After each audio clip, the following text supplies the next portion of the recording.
நான் வந்து ஒரு ஃபாரஸ்ட்குள்ளே ஒரு ஃபோட்டோ எடுக்க போனேன். போகும்போது நான் தொலைஞ்சிட்டேன். என் பைக் எங்கே விட்டேன்னு எனக்கே தெரில.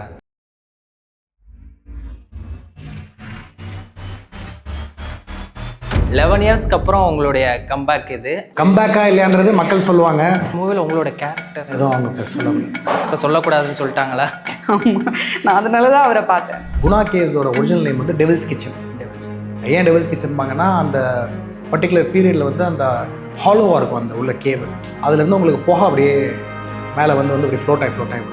ஸோ என்னென்னா ஒரு ஹெல்ல வந்து நீங்கள் சமைச்சா போக வரும்ல, அந்த மாதிரி டெவில்ஸ் கிச்சன்ற மாதிரி பேர் வச்சுருந்தாங்க. மதிக்கட்டான் சொல்லை பற்றி பண்ணுறோம், நம்ம தான் ஃபஸ்ட்டு பண்ணுறோன்ற மாதிரி ரொம்ப பெருமையாக இருந்தேன். எல்லாம் பண்ணிட்டோம், யாருமே தொடரல. கடைசியில் பார்த்தா ஒரு 40 வருஷம் முன்னாடி அவர் ஆண்டவர் தானே. பைலட்டில் வந்து நான் தான் எல்லாத்துக்கும் கண்ட்ரோலாக இருந்தேன். இது நான் இந்த சினிமாவில் நான் டைரக்ஷன் பண்ணுறவங்க எல்லாரும் என்ன சேர்ந்து கண்ட்ரோல் பண்ணிட்டேன். என்ன ஸ்டோரியெல்லாம் சொல்கிறாங்க அப்படின்னு சொல்லிட்டு ஷாக் ஆகிட்டேன். நானே ஷாக் ஆகிட்டேன். ஏன்னா நான் ஸ்டோரி சொல்ல, எப்படி ஸ்டோரி சொன்னாங்கன்னு இப்போ நானே கேட்குறேன். எப்படி இந்த ஸ்டோரி சொன்னாங்க? உட்கார வச்சு சொல்லிட்டாங்க எனக்கு. என்னை கேட்காம ஆக்சுவலி டேரக்டர் சார் அப்போ வந்து இல்லை. மதிக்கட்டான் சொல்லினா என்னென்னு எனக்கு தெரியாது. அது வரையுமே நான் ஒரு 10 தடவை கொடைக்கானல் போயிட்டு வந்திருப்பேன், எனக்கு தெரியாது. அதை நான் கூகுள் பண்ணி என்னென்னு சர்ச் பண்ணும்போது பார்த்தா ஃபஸ்ட்டு வீடியோஸாகவே மதன் கௌரியோட ஒரு வீடியோ தான் வந்துச்சு. அதை ஓப்பன் பண்ணி பார்க்கும்போதே நான் முடிவு பண்ணிட்டேன், ஓகே டன், நம்ம லொக்கேஷன் இதுதான் அப்படின்னு. பேச வராது, நீங்கள் எக்ஸ்பிரஷன் வராதுன்னு சொல்கிறீங்க. ஆனால் நீங்கள் வந்துட்டு நியூஸ் ஆங்கராக அவார்டெலாம் வர வாங்கியிருக்கீங்க. அவார்டு வாங்கியிருக்காங்களா? ஆமாம், அவங்க அவார்டு வாங்கியிருக்காங்க. அப்படியா? ஓ, இதே நியூஸாக இருக்குது எனக்கு. ஓகே, இந்த நியூஸ் என்கிட்ட யாரும் சொல்லலை. கொஞ்சம் இன்ட்ரோவர்ட் தான். பார்த்தா அப்படி தெரியல, அதனால். அப்படிங்களா? ஓகே, என்னால் டக்குன்னு யார்கிட்டையும் பேசிக்க முடியாது, போக போக பேசுவேன். அந்த மாதிரி இதெல்லாம் நாங்கள் எப்படி நிறைய பேர் கேட்குறாங்க. ஹாரருக்கு ஹாரரே கிடையாது, மிஸ்ட்ரி த்ரில்லர் தான். அது போக இந்த ட்ரெய்லர் வந்து ஃபர்ஸ்ட் ஹாஃப் மட்டும் கட் பண்ணி தான் ட்ரெய்லர் ரிலீஸ் பண்ணியிருக்கோம். இப்போ ஃபர்ஸ்ட் ஹாஃப் அதை வச்சு மட்டும்தான் ட்ரெய்லர் கட் பண்ணியிருக்கேன். ஆமாம், கரெக்ட். செகண்ட் ஹாஃப் வந்து எதுவுமே ரிவீலே பண்ணாத ஒரு. ஏனட் அவுட் மீடியா வியூவர்ஸ் எல்லாருக்கும் வணக்கம். இன்னைக்கு நம்ம கூட ஃபோட்டோகிராஃபர் படத்தோட டீம் தான் இருக்காங்க. படத்தை பற்றி நிறைய விஷயங்களை வந்து கேட்டு தெரிஞ்சுக்க போகிறோம். Hi sir. ஹாய் மேம், எப்படி இருக்கீங்க? சூப்பராக இருக்கு. ஹாய் தேவா, எப்படி இருக்கீங்க? சூப்பராக இருக்கேன் சார். ட்ரெய்லர் பார்த்தேன், உண்மையிலேயே ரொம்ப நல்லா இருக்குது. மிஸ்ட்ரி ரிலேட்டடான சப்ஜெக்ட் மாதிரி தான் இருக்குது. பார்க்கும்போது ரொம்பவே ஹாரராக டிஃப்ரெண்ட்டாக இருக்குது. இன்னொரு முக்கியமான ஒரு விஷயம், 11 இயர்ஸ்க்கு அப்புறம் உங்களுடைய கம்பேக் இது. கம்பேக்கா இல்லையான்றது மக்கள் சொல்லுவாங்க. ஓகே, 11 இயர்ஸ்க்கு அப்புறம் ஒரு முயற்சி எடுத்திருக்கீங்க. எப்படி ஃபீல் பண்ணுறீங்க? இல்லை, உண்மையிலே இதுக்காக வந்து ஒரு டெக்கேடாக வெயிட் பண்ணி ஏதாவது ஒன்று டிஃப்ரெண்ட்டாக பண்ணணும்னு சொல்லிட்டு தான் நான் வெயிட் பண்ணேன். அதுக்கு சரியான தருணமும் சரியான கதையும் கரெக்டாக அமைஞ்சு, அது எல்லாத்தோட சரியான ஒரு ப்ரொடியூசரும் ஒன்று அமைகிறதுன்றதான் ரொம்ப கஷ்டம். இப்போ ஐ திங்க் எங்களால் என்ன பண்ண முடியுமோ அதை நாங்கள் பண்ணியிருக்கோம். உங்களோட ப்ரொஃபஷ்னல் பார்த்தீங்கன்னா பைலட், பேஷன் தான் வந்து சினிமா. ஸோ இது ரெண்டுக்குள்ள டிஃப்ரென்ஸ் எப்படி? ஸோ என்னென்னா, இப்போ பைலட்டில் வந்து நான் தான் எல்லாத்துக்கும் கண்ட்ரோலாக இருப்பேன். இது நான் இந்த சினிமாவில் நான் டைரக்ஷன் பண்ணுறவங்க எல்லாரும் என்ன சேர்ந்து கண்ட்ரோல் பண்ணிகிட்டு இருக்காங்க. இது ரெண்டு தான் டிஃப்ரென்ஸு. Okay sir. மேம், நீங்கள் வந்துட்டு நியூஸ் ஆங்கராக இருந்திருக்கீங்க, ஜேர்னலிஸ்ட்டாக இருந்திருக்கீங்க, ஜவான் படத்தில் கூட நடிச்சிருக்கீங்க, ஐபிஎல், வடம் இந்த மாதிரி. ஸோ இந்த படத்தில் நீங்கள் வந்துட்டு மெயின் ஹீரோயினாக பண்ணியிருக்கீங்க. ஸோ எவ்வளோ ஹாப்பியாக ஃபீல் பண்ணுறீங்க? ஆக்சுவலி இந்த மூவியில் பண்ணது ரொம்ப ஹாப்பியாக இருக்குது. ஆஸ் யூஷுவல் எல்லா மூவிலையும் பண்ணுற மாதிரி ஒரு ஹாப்பினஸ். அண்ட் இந்த கான்செப்ட் வந்து ரொம்ப டிஃப்ரெண்ட்டாக இருக்குது. ஸோ அதனால் எல்லோரும் பார்த்து, நீங்கள் ட்ரெய்லர் பார்த்தீங்களா? நல்லா இருந்தது. ஓகே, நல்லா இருந்ததில்ல. ஸோ எல்லாருமே வந்து இந்த மூவியை தியேட்டரில் வந்து பார்த்து ரொம்ப நல்லா இருக்கும்னு நினைக்கிறேன். அண்ட் ஆஸ் யூஷுவல் எல்லாம் பண்ணுற மாதிரி எனக்கு ஒரு ஹாப்பினஸ் இதில் பண்ணதும். ஸோ இந்த படத்தில் உங்களோட கேரக்டர் என்ன, எப்படி நீங்கள் இந்த படத்தில் ஆன்போர்ட் ஆனீங்க, அதை பற்றி? ஸோ இது நான் தான் ரைட்டர் டைரக்டர்ன்றனால ஸ்டோரி நான் யூஸ்வலாக எழுதும் போதே நான் என்ன பண்ணுவேன், ஹீரோ ப்ரொடகனிஸ்டோட ரியாக்ஷன்ஸு, ப்ரொடகனிஸ்ட் என்ன திங்க் பண்ணுவார், ப்ரொடகனிஸ்ட் வந்து இதுக்கு அடுத்து என்ன பண்ணுறாருன்றது வந்து நான் என்ன திங்க் பண்ணுவோம் அதை வச்சு தான் நான் எழுதுறது. ஸோ என் ஃபேஸையே வந்து நான் எப்போவுமே எழுதும் போதே எழுதி பழகிறனால சரி நானே பண்ணால் பெட்டராக ஆயிடுவோம், ஒரு ஹானஸ்ட்டாக இருக்கும் அப்படின்னு சொல்லி பிளான் பண்ணி பண்ணது தான். கேரக்டர் நீங்கள் என்ன அப்படின்னு கேட்டிங்கன்னா, ஒரு ஃபோட்டோகிராஃபர், ஒரு பேஷனட் ஃபோட்டோகிராஃபர் ஒரு விஷயத்தை அன்கவர் பண்ணுட்டு போகிறாரு. ஆனால் அவர் போகிற இடமோ அவர் போகிற ஃபாரஸ்ட்டோ அது என்ன டேஞ்சர்ஸ் இருக்குன்றது அவருக்கு தெரியாது. அவர் பாதையில் போக போக போக தான் அவருக்கு வந்து என்ன நடக்குதுன்னு தெரியும். அதில் அவர் அன்ராவல் பண்ணுற மிஸ்ட்ரீஸ் வந்து அது ரொம்ப டீப்பாக போய் அவருக்கு ஒரு பெரிய ஒரு இஷ்யூஸ் இருக்குது. அந்த இஷ்யூஸை சால்வ் பண்ணுற அளவுக்கு ஒரு மிஸ்ட்ரி இருக்கு. இன்னொரு விஷயம், இன்ஸ்டாகிராமில் மதன் கௌரி அவங்களுடைய போஸ்ட் ஒன்று பார்த்துருந்தோம். ஸோ அந்த மதிக்கட்டான் சோலை அதோட மிஸ்ட்ரி தான் வந்துட்டு படத்தோடைய கான்செப்ட் அப்படிங்கிற மாதிரி இருக்குது. ஸோ அதை பார்த்துட்டு நீங்கள் வந்து ஸ்கிரிப்ட் எழுதுனீங்களா இல்லை அது என்ன? ஆமாம், நான் வந்து ஸ்டோரி ரெடி பண்ணிட்டேன். என்ன ஃபாரஸ்ட்டுன்ட்டு நான் வந்து ஃபைனல் பண்ணலை. ஃபாரஸ்ட் தேடிட்டு இருக்கும்போது என் ஃப்ரெண்டு யுகேந்திரன் அவர் தான் இந்த படத்தோட கோ டைரக்டர். ஸோ அவர் கால் பண்ணி மதிக்கட்டான்னு சொல்லி நம்ம ட்ரை பண்ணலாமான்றாரு. மதிக்கட்டான்னு சொல்லினா என்னென்னு எனக்கு தெரியாது. அது வரையுமே நான் ஒரு 10 தடவை கொடைக்கானல் போயிட்டு வந்திருப்பேன், ஆனால் எனக்கு தெரியாது. அதை நான் கூகுள் பண்ணி என்னென்னு சர்ச் பண்ணும்போது பார்த்தா ஃபஸ்ட்டு வீடியோஸாகவே மதன் கௌரியோட ஒரு வீடியோ தான் வந்துச்சு. அதை ஓப்பன் பண்ணி பார்க்கும்போதே நான் முடிவு பண்ணிட்டேன், ஓகே டன், நம்ம லொக்கேஷன் இதுதான் அப்படின்ட்டு. ஓகே சரி, நீங்கள் சொல்லுங்கள், இந்த படத்தில் உங்களோட கேரக்டர் என்ன, நீங்கள் எப்படி இதில் ஆன்போர்ட் ஆனீங்க? இது ஆக்சுவலி வந்து ஃபஸ்ட்டு ப்ரொஃபைல் பார்த்துட்டு வர சொல்லியிருந்தாங்க. வர சொல்லும்போது நமக்கு தெரியும் ஒரு பட்டிங் ஆர்டிஸ்ட்டாக நம்ம வந்து நிறைய ஆடிஷன்ஸ் வந்து அட்டென்ட் பண்ணுவோம். அண்ட் ஒரு ப்ராஜெக்ட் ஓகே ஆகுதுன்னா அங்கே ஒரு 4-5 தடவை போயிட்டு வர வேண்டியிருக்கும். பட் இவங்க அந்த மாதிரிலாம் பண்ணல, அவங்கள வர சொல்லுங்கள் அப்படின்னு இருந்தாங்க. சரி நம்ம ஜஸ்ட்டு போய் பார்த்துட்டு என்ன சொல்கிறாங்க அப்படின்னு கேட்போம் அப்படின்றதுக்காக அந்த ஒரு மைண்ட் செட்டில் தான் போனது. இது வந்து ஓகேவும் ஆகலாம், இல்லாமலும் போகலாம். பிகாஸ் நெக்ஸ்ட் அந்த மாதிரி தான் நமக்கு ஆகிட்டுருக்கு அப்படிங்கும்போது, ஸோ சடன்லி போகும்போது பார்த்த உடனே உட்கார வச்சு ஸ்டோரி சொல்லிட்டாங்க. ஸோ அப்போ என்ன இவங்க உடனே உட்கார வச்சு ஸ்டோரிலாம் சொல்கிறாங்க அப்படின்னு யோசித்தேன். பட் ஸ்டோரி சொல்லிவிட்டு மற்றதெல்லாம் நம்ம ஷூட் போகிறோம். சொன்னது உங்களுக்கு பிடிச்சிருச்சா? ஸ்டோரி சொன்னோம் ஓகே, இது வந்து ஒரு டிஃப்ரெண்ட்டான கான்செப்ட் இல்லை, இது வரைக்கும் யாருமே ஸ்டார்ட் பண்ணல. ஸோ அதனால எனக்கு ரொம்ப பிடிச்சிருந்தது அவங்க சொன்ன கான்செப்ட். எனக்கு அண்ட் டீட்டெயில்டாக எக்ஸ்பிளைன் பண்ணல, ஒரு ½ அன் ஹவர் வந்து அந்த இது மட்டும் சொன்னாங்க. அதில் ரொம்ப நல்லா இருந்தது. ஸோ நான் வந்து என்ன ஸ்டோரியெல்லாம் சொல்கிறாங்க அப்படின்னு சொல்லிட்டு ஷாக் ஆகிட்டேன். நானே ஷாக் ஆகிட்டேன், ஏன்னா நான் ஸ்டோரி சொல்ல, எப்படி ஸ்டோரி சொன்னாங்கன்னு இப்போ நானே கேட்குறேன். எப்படி ஸ்டோரி சொன்னாங்க? உட்கார வச்சு சொல்லிட்டாங்க எனக்கு. என்னை கேட்காம ஆக்சுவலி டைரக்டர் சார் அப்போ வந்து இல்லை, ஓகே, என்னை பார்க்கும்போது. ஸோ சொல்லிவிட்டு மற்றதெல்லாம் நீங்கள் ஈபி கிட்ட பேசிக்கோங்க, ஷூட் போகிறோம் அப்படின்னு சொல்லிட்டாங்க. அண்ட் அப்போவுமே நான் வந்து ஒரு கன்ஃபியூஸ்டாக தான் வந்தேன். ஓகே சொல்லியிருக்காங்க, என்னன்னு தெரியல அப்படி சொல்லிட்டு. பட் அதுக்கப்புறம் ஈபி பேசினாங்க, எல்லாமே ஓகே ஆகிடுச்சு, நம்ம ஷூட் போகிறோம் அப்படின்னு சொல்லிட்டு. ஸோ அந்த மாதிரி வந்தது. அதுக்கப்புறம் தான் நான் டைரக்டர் சாரை வந்து பார்த்துட்டு அவர் பேசிட்டு நம்ம ஷூட் போகிறோம் ஓகே தானே அப்படின்னாரு. ஓகே அப்படின்னு. ஸோ அந்த மாதிரி வந்தது தான். மூவியில் உங்களோட கேரக்டர் என்ன கேரக்டர்? இதில் வந்து நான் ஒரு டாக்டர் ரோல் பண்ணியிருக்கேன். அதுக்கு மேலே எதுவும் அவங்க இப்போ சொல்லக்கூடாதுன்னு சொல்லிட்டாங்களா?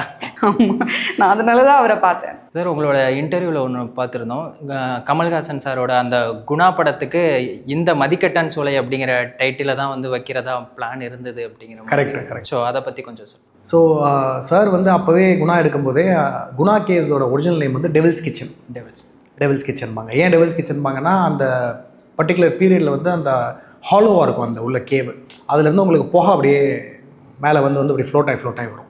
ஸோ என்னென்னா ஒரு ஹெல்லில் வந்து நீங்கள் சமைச்சா புகை வரும்ல, அந்த மாதிரி டெவில்ஸ் கிச்சன்ற மாதிரி பேர் வச்சுருந்தாங்க. அதை குணா கேவ்ஸ்ன்னு மாற்றினதே சார் படம் எடுத்து தான் மாற்றிட்டார். ஓகே, அவரோட கதை எல்லாமே அந்த குணாவில் ரெடி பண்ணிவிட்டு இந்த கேரக்டர் வந்து குணான்ற கேரக்டர் வந்து எப்படிப்பட்ட ஆள்னா கொஞ்சம் லைட்டாக ஒரு மாதிரி சைக்கலாஜிக்கல் இஷ்யூஸ் உள்ள ஆளுன்ற மாதிரினால மதிக்கட்டான் சோலைன்ட்டு வச்சிடலான்ற மாதிரி பிளான் பண்ணியிருந்திருக்காரு. இதுவே வந்து இந்த மஞ்சுவால் பாய்ஸோட ஷோகேஸ் அன்றைக்கி தான் சொன்னார். ஸோ அதை நானே சரி நம்ம மதிக்கட்டான் சோலை பற்றி பண்ணுறோம், நம்ம தான் ஃபஸ்ட்டு பண்ணுறோன்ற மாதிரி ரொம்ப பெருமையாக இருந்தேன். எல்லாம் பண்ணிட்டோம், யாருமே தொடரல. கடைசியில் பார்த்தா ஒரு 40 வருஷம் முன்னாடி எல்லாம் யோசிச்சார். இல்லை நீங்கள் அப்போ அதை மெயின் டைட்டில் அதை வைக்காமல் ஃபோட்டோகிராஃபர் அப்படின்னு வச்சுருக்கீங்களே, அதுக்கு ஏதாவது மெயினாக ரீசன் இருக்கு? இல்லை இருக்குது, ஏன்னா கேரக்டர் வந்து ஃபோட்டோகிராஃபர் அவர் உள்ளே போகிறாரு, ஃபோட்டோகிராஃபர் அப்படிங்கிறதுக்காக உள்ளே போகிறாரு. பட் எதனால அப்படின்றது தான் அதோட ஹிஸ்ட்ரியை அன்லாக் பண்ணுறது. அதை நான் எக்ஸ்பிளைன் பண்ணேன்னா அப்புறம் சுவாரஸ்யம் குறைஞ்சிடும். சரி, ஓகே. இப்போது நீங்கள் வந்து ஒரு ஆங்கராக இருந்திருக்கீங்க, ஜேர்னலிஸ்ட்டாக இருந்திருக்கீங்க. அப்படி இருந்துட்டு ஒரு சினிமாவில் ஒரு ஹீரோயினாக வர்றதுக்கும் இப்போ ரெண்டுக்கும் உள்ள டிஃப்ரென்ஸ் என்ன? அதில் என்ன மாதிரியான டிஃபிகல்ட்டிஸ்லாம் நீங்கள் ஃபேஸ் பண்ணீங்க? ஆக்சுவலி ரெண்டுத்துக்கும் டிஃப்ரென்ஸ் அப்படின்னு கேட்டிங்கன்னா டோட்டலாக அது வேறு ப்ரொஃபஷன், இது வேறு ப்ரொஃபஷன் மொத்தமாகவே. ஸோ அந்த மாதிரி எனக்கு கிடைக்கும்போது அதுக்குள்ளதை அதில் கற்றுக்கிட்டேன், இதுக்குள்ளது வந்து இதில் கற்றுக்கிட்டேன். ஆக்சுவலி நான் ஜவானில் தான் எல்லாமே கற்றுக்கிட்டேன். நாங்கள் கொஞ்சம் லாங் டேஸ் வந்து அங்கே ஷூட் போனதுனால நிறைய ஆர்டிஸ்ட்லாம் எப்படி பண்ணுறாங்க அப்படின்றது எனக்கு ஆக்டிங்க்கு ஒரு பெரிய லெசனாக இருந்தது வந்து ஜவான் தான். ஸோ அந்த மாதிரி அங்கே கற்றுக்கிட்டது. எனக்கு நியூஸ் ரீடிங் இது தனியாக, அது வந்து அந்த ஒரு இதில். ஸோ பெருசாக நீங்கள் டிஃபிகல்ட்டிஸ் அப்படின்னு கேட்டிங்கன்னா எல்லாமே ஸ்டார்டிங் ஸ்டேஜில் தான் ரொம்ப டிஃபிகல்ட்டாக இருக்கும். என்ன கற்றுக்கலாம், இன்னும் என்ன இம்ப்ரூவ் பண்ணலாம் அப்படின்றது. ஸோ நியூஸ் ரீடிங்லையுமே அப்படி தான். ஸ்டார்டிங்கில் எனக்கு பயங்கர கஷ்டமாக இருந்தது, நிறைய மிஸ்டேக்ஸ் பண்ணி தான் நான் கற்றுக்கிட்டேன். தென் ஆக்டிங் பார்த்திங்கன்னா அதுவும் அப்படி தான். எனக்கு பெருசாக நான் நிறைய பேச மாட்டேன், எக்ஸ்ப்ரெஷன்ஸும் பெருசாக வராது. ஸோ பட் வந்து நெக்ஸ்ட்டு அவங்க இப்போ வந்து இவங்க ஸ்டோரி சொல்கிறாங்க அப்படின்னா அதில் என்னோடய கேரக்டர் என்ன இருக்கோ அதை வந்து நான் வீட்டில் போய் ஜஸ்ட் பண்ணி பார்ப்பேன். அந்த கேரக்டரில் என்ன இருக்குது, மேபி டைலாக்ஸ் முன்னாடியே கொடுத்துட்டாங்கன்னா அதை ட்ரைன் பண்ணி பார்ப்பேன். நிறைய படங்கள் பார்க்குறது. நான் வந்து பேச வராது, நீங்கள் எக்ஸ்ப்ரெஷன் வராதுன்னு சொல்கிறீங்க. ஆனால் நீங்கள் வந்துட்டு நியூஸ் ஆங்கராக அவார்ட்லாம் வர வாங்கியிருக்கீங்க. ஓகே. இதெல்லாம் நாங்கள் எப்படி நம்ப அவார்டு வாங்கியிருக்காங்களா? ஆமாம், அவங்க அவார்டு வாங்கியிருக்காங்க Award 2020. அப்படியா? ஓ, இதுவே நியூஸாக இருக்குது எனக்கு. ஓகே, இந்த நியூஸ் என்கிட்ட யாரும் சொல்லல. உங்களுக்கு எப்படி தெரியுது? இல்லை, நான் அவங்களோட இன்ஸ்டாகிராம் ப்ரொஃபைல் பார்த்தேன். ஓ அப்படிங்களா? ஓகே. ஆமாம், அது ஆக்சுவலி அந்த நியூஸ் ரீடிங் பண்ணும்போது அங்கே கற்றுக்கிட்டது. தென் ஜேர்னலிஸ்டாக இருந்ததுனால நிறைய இடத்துக்கு போக வேண்டியிருக்கும். ஸோ அப்போ நான் ஆக்சுவலி அந்த ஜேர்னலிஸ்ட்டாக இருக்கும்போது தான் ஒரு 6 months இருந்தேன். அப்போ தான் நான் வந்து உலகத்தையே பார்க்க ஆரம்பித்தேன். இப்படியெல்லாம் இருக்குது. பிகாஸ் நான் ஊர்லேயே இருந்த ஒரு பொண்ணு, ஊர்லேருந்து வந்து இதெல்லாம் ஒரு மாதிரி டிஃப்ரெண்ட்டாக இருந்தது பார்த்து, அதுக்கப்புறம் நியூஸ் ரீடிங் அப்படின்னும் போது கண்டிப்பாக தெரியும் எல்லா டாபிக்ஸும் நாங்கள் கவர் பண்ண வேண்டியிருக்கோம். ஸோ அதனால அந்த நாலேஜ் கொஞ்சம், அண்ட் அதர்வைஸ் நான் கொஞ்சம் இன்ட்ரோவர்ட் தான். நான் பார்த்தா அப்படி தெரியல, அதனால தான். அப்படிங்களா? ஓகே. என்னால் டக்குன்னு யார்கிட்டயும் பேசிட முடியாது. ஸோ போக போக பேசுவேன் அந்த மாதிரி. ஜவானில் தான் நீங்கள் நிறைய விஷயங்கள் கற்றுக்கிட்டேன் அப்படின்னு வந்து சொன்னீங்க. ஜவான் படத்தில் ஷாருக் கான் சார் இருக்காங்க, அட்லி சாரோட direction, Vijay Sethupathi sir. So அவங்க கூட நடித்த அந்த எக்ஸ்பீரியன்ஸ் கொஞ்சம். அது ஆக்சுவலி ஃபஸ்ட்டு எனக்கு ஜவான் ஓகே ஆனதை என்னால் நம்ப முடியல. நம்ம வந்து ஒரு பெரிய செட்டுக்கு போகிறோம் அப்படின்றது நம்ப முடியல. நான் அங்கே ரீச் ஆகுற வரைக்கும் எனக்கு வந்து அது பெரிய ஒரு ஷாக்கிங்காக தான் இருந்தது. என் வீட்லேயுமே ரொம்ப சந்தோஷப்பட்டாங்க. தென் அங்கே போகும்போது அட்லி சார் பார்க்கும்போது, ஷாருக் சார் அவங்கெல்லாம், அதாவது நம்மளோட ட்ரீமில் இருந்த ஒருத்தவங்கலாம் நம்ம பக்கத்தில் இருக்காங்க அப்படின்றது ரொம்ப பெரிய விஷயம். தென் ஷாருக் சார் வந்து லைவாக பெர்ஃபார்ம் பண்ணுறதை வந்து நான் பார்த்துருக்கேன். ஸோ அப்படி பார்க்கும்போது அவர் ஒரு ஐ மீன் ஒரு 1 minute டயலாக் வந்து அவர் அப்படியே விடாமல் பேசுவார்.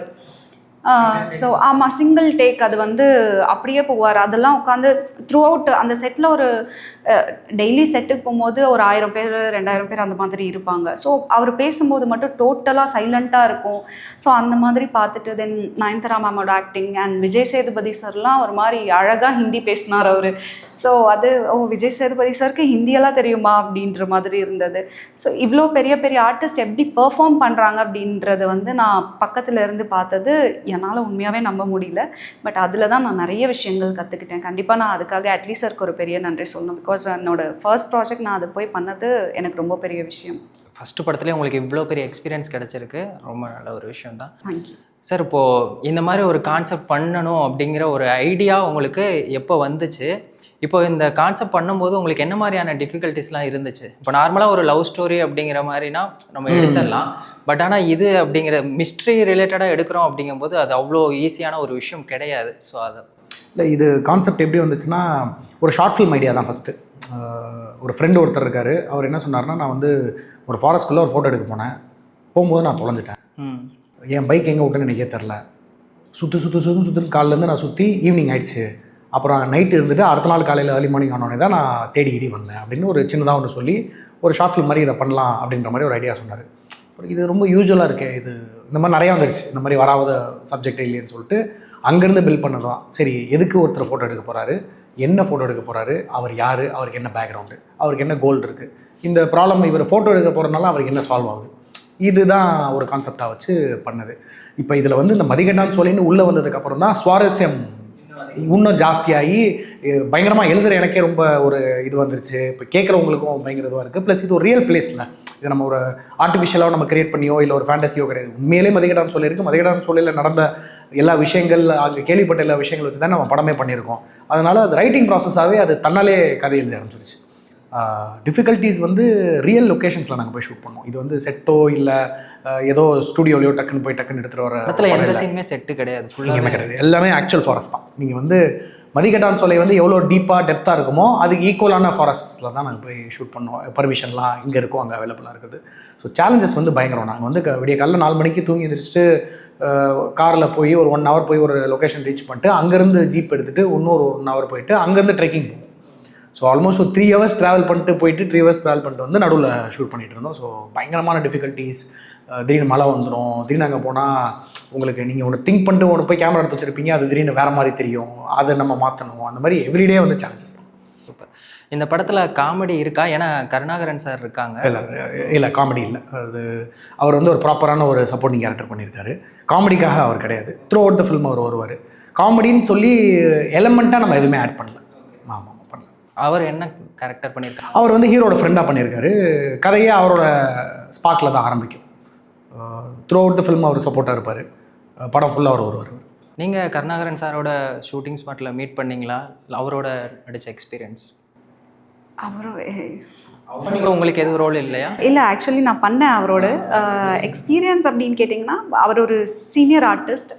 ஸோ அவர் கூட பண்ணுறது ஹாப்பியாக இருந்தது. அதையும் தாண்டி அவர் நிறைய சொல்லி கொடுத்தாரு, இது இந்த மாதிரி பண்ணால் நல்லாயிருக்கும் அப்படின்ற மாதிரி சொல்லி கொடுத்தாரு. ஸோ அவரோட நான் ஒரு 2 days தான் ஷூட் பண்ணேன். But it was a different experience. Bro படத்தில் சாங்லாம் ஏதாவது இருக்கா இல்லை எப்படி? அது படத்தில் சாங் இல்லை, எல்லாம் மோண்டாச்சு தான். ஃபுல்லாக ஹாரரா? இது ஹாரரே கிடையாது. ஹாரரே கிடையாது. ஹாரர் ட்ரெய்லர் பார்த்துட்டு நிறைய பேர் கேட்குறாங்க ஹாரர்ன்ட்டு. ஹாரரே கிடையாது, மிஸ்ட்ரி த்ரில்லர் தான். அது போக இந்த ட்ரெய்லர் வந்து ஃபர்ஸ்ட் ஹாஃப் மட்டும் கட் பண்ணி தான் ட்ரெய்லர் ரிலீஸ் பண்ணியிருக்கோம். செகண்ட் ஹாஃப் படத்தில் வந்து ரிவீலே பண்ணல. ஓகே, அதுதான் புதுசாக இப்போ ஃபர்ஸ்ட் ஹாஃப் அதை வச்சு மட்டும்தான் ட்ரெய்லரை கட் பண்ணியிருக்கேன். ஆமாம், கரெக்ட். செகண்ட் ஹாஃப் வந்து எதுவுமே ரிவீலே பண்ணாத ஒரு சூப்பர் ப்ரோ. ஃபைனலாக ஒரு விஷயம், இந்த படத்தை ஆடியன்ஸ் தேட்டரில் வந்து பார்க்கணும் அப்படின்னா அந்த படத்தில் என்ன இருக்குது? ஸோ இப்போ உங்களுக்கு வந்து இந்த ஃபேண்டசி, மிஸ்ட்ரி, இது த்ரில்லர், இந்த ஜானர் எல்லாமே உங்களுக்கு வந்து நீங்கள் வீட்டில் இருந்து உங்கள் கம்ஃபர்ட் ஆஃப் த டிவியில் பார்க்குறதுக்கும் நீங்கள் தேட்டரில் வந்து பார்க்குறதுக்கும் அவ்வளோ பெரிய டிஃப்ரென்ஸ் இருக்குது. ஏன் அப்படின்னு சொன்னீங்கன்னா, மோர் ஆஃப் இம்மர்சிவ் ஃபீலிங். உங்களை வந்து அந்த ஃபாரஸ்ட்குள்ளே போடணும். அந்த ஃபாரஸ்ட்குள்ளே போடணுன்னா அதுக்கான வேலை செய்யணும், அதுக்கான சவுண்ட்ஸ் இருக்கணும், அதுக்கான மியூசிக்ஸ் இருக்கணும், அதுக்கான விஷுவல்ஸ் இருக்கணும். இப்போ நீங்கள் ட்ரெய்லர் பார்த்து நீங்களே வந்தோடனே சொன்னீங்க, ட்ரெய்லர் பார்த்தேன் சார் நல்லா இருந்துச்சு அப்படின்ட்டு. அது ஒரு பெரிய ஸ்க்ரீனில் நீங்கள் உட்காந்து பார்க்கும்போது நீங்களே அந்த ஃபாரஸ்ட்குள்ளே இருக்கிற ஒரு உணர்வு வந்தால் தான் இந்த படம் வந்து உங்களுக்கு இன்னும் பயங்கரமாக ஒர்க் அவுட் ஆகும். ஸோ நாங்கள் பண்ண ஸ்க்ரீனிங்கில் ஒரு 100 பேருக்கு ஒரு 10 ஷோ போட்டு டிஃப்ரெண்ட்டாக காமிச்சு பண்ண ஸ்க்ரீனில் எல்லாத்தோட ஒரு மனதான கருத்தே வந்து என்னென்னா, இது ப்ராப்பராக தேட்டரில் உட்காந்து ஒரு அட்மாஸ்பியராக பார்த்தீங்கன்னா அது ஒன்று பண்ணும் அப்படின்றது தான். ஸோ அதுக்காக தேட்டருக்கு வந்தே அவனுக்கு வேறு வழியே கிடையாது. ஓகே, நீங்கள் சொல்லுங்கள். அவ்வளோதான் சார் சொன்னதுதான். இல்லை, உங்களோட நீங்கள் சொல்லுங்கள். இந்த ஒரு ரீசனுக்காக ஆடியன்ஸ் இந்த படத்தை தாராளமாக நம்பி வந்து பார்க்கலாம் அப்படின்னா நீங்கள்? It's a pure entertainment. நிறைய பெருசாக எக்ஸ்பெக்ட் பண்ணாமல் ஒரு பியூரான என்டர்டெயின்மெண்ட். பிகாஸ் இன்றைக்கி தியேட்டருக்கு நிறைய பேர் என்டர்டெயின்மெண்ட்டுக்காக தான் வராங்க. எதையும் எதிர்பார்த்தோ இல்லை எதையும் இதை கற்றுட்டு வரலாம் அந்த மாதிரி பெருசாக இல்லை, நிறைய என்டர்டெயின்மெண்ட்டுக்கு வராங்க. அப்படின்னும் போது ஒரு என்டர்டெயின்மெண்ட்டாக இது கண்டிப்பாக வந்து எல்லாரையும் என்டர்டெயின் பண்ணும் அப்படின்ற நம்பிக்கை இருக்குது. ஸோ வந்து அந்த 2 hours நீங்கள் வந்து ஒரு மாதிரி ஹாப்பியாக ஒரு ஃபாரஸ்ட்குள்ளே போயிட்டு வந்து ஒரு ஹாப்பினஸோடு நீங்கள் வெளில போகலாம். ஓகே, இந்த படம் வந்து ரொம்ப பெரிய சக்ஸஸ் ஆக எங்கள் டீம் சார்பாக ரொம்ப பெரிய வாழ்த்துக்கள். தேங்க்யூ. Thank you so much.